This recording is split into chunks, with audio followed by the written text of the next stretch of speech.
So, what if I told you that you could build one single project that could totally transform your data career? Well, today we're going to break down the exact Azure Fabric project designed to do just that. We're talking about a project that gets you noticed and, way more importantly, gets you hired. You know, we all hit this wall, right? You've got the skills, you've taken the courses, but when you're out there in the job market, how do you actually prove you can handle those big, messy, real-world enterprise challenges? How do you stand out when everyone else has the same certifications on their LinkedIn? The answer is actually pretty simple, and it's all about focus. It's not about building 10 little tutorial apps that everyone's already seen. It's about creating one single, comprehensive portfolio project that shows off the entire spectrum of what you can do. Think of it as the ultimate proof of your expertise. And the whole point here is to get real, tangible results.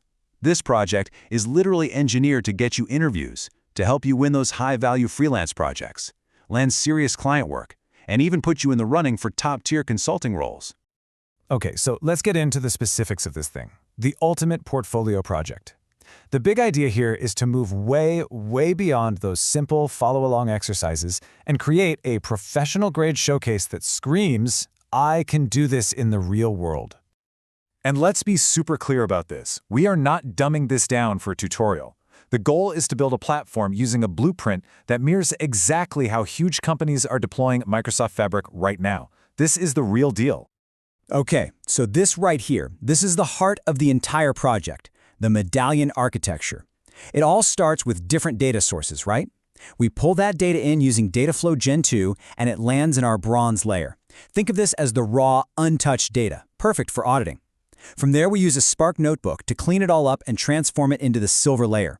Now the data is structured and validated. And finally, we aggregate it into these beautiful, business-ready tables in the gold layer, ready to create some serious value in Power BI or with a machine learning model.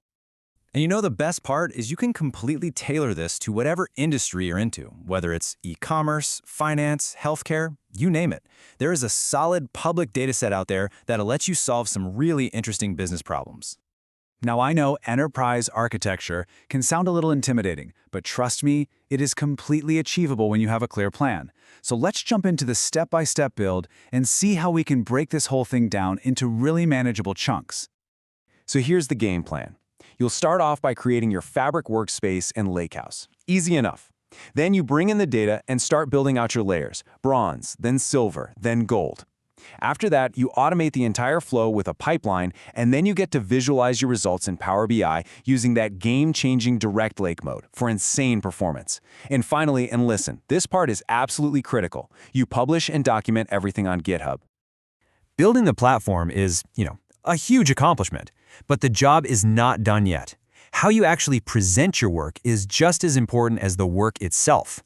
This is what separates the good candidates from the ones who get hired. So let's talk about how to showcase this masterpiece. Okay, so imagine you're a hiring manager. Your first stop is going to be GitHub. When you land on a repo that's this clean, this logical, this professional, it immediately tells you that this person is organized and thorough. Everything has its place, from the data sets to the notebooks to the architecture diagrams. And inside that beautiful repository, your README file is, without a doubt, the single most important document you will create. I'm serious, it is not an afterthought. It is the front page, it's the executive summary, and it's the user manual for your entire project all rolled into one. A truly great README tells a complete story. It kicks off with the problem you're trying to solve, it shows the architecture you designed to solve it, it lists the tools, it has screenshots, it gives clear instructions so someone else can actually run it, it summarizes the business impact, and this is a total pro move, it thoughtfully lists potential future enhancements. That shows you think like an owner, not just someone who is assigned a task. So you've built it, you've documented it beautifully. Now, let's bring this all home and talk about the final, most important step, turning this project into actual interviews and job offers. I mean, just look at the difference here. On the one hand, you've got this generic statement that's just going to get lost in a stack of resumes. And on the other, you have this powerful, keyword-rich summary that just grabs your attention. It doesn't just say what you did. It explains the scale, the architecture, and the business value of your work. These are the exact bullet points you want to have on your resume, on your LinkedIn profile. Every single one is packed with high-value searchable keywords: Medallion Lakehouse, Dataflow Gen 2 and Spark, Direct Lake Mode, and, oh yeah, Purview Lineage for governance. This is the language that recruiters and technical managers are actively looking for.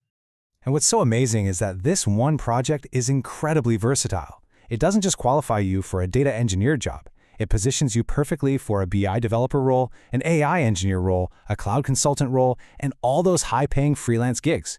You're showing off a full-stack data skill set. Look, your dream role is out there. It's waiting for the right person to come along and prove they have what it takes. So the real question is, what are you going to show them? Is it going to be another simple tutorial project, or is it going to be this?